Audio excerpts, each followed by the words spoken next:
わいい。可愛すぎる。わかるんですよね、ニャーニャー泣いて。すごい。ユキもこれぐらいちょっと泣いてくれたらいいのに。全然泣かないですか？キャッキャッ。それに比べてハルくんの方が泣くみたいな。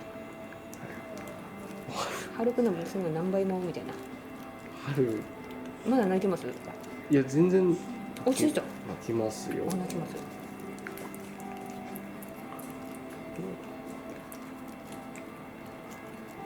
こういう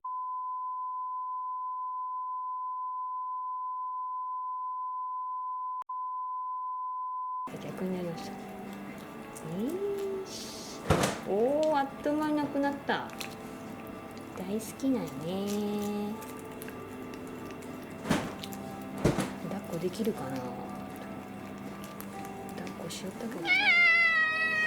ちゃんちゃんちゃん。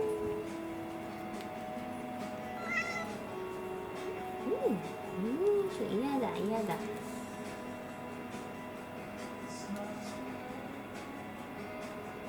ペロペロしてる。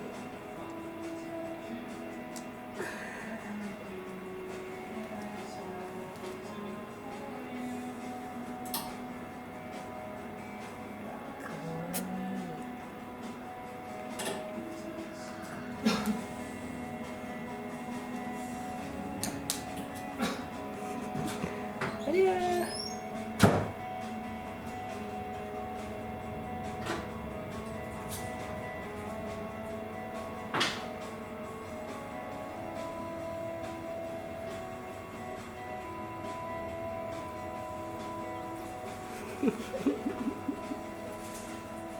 くどいかなっていう気がどうかなと思って。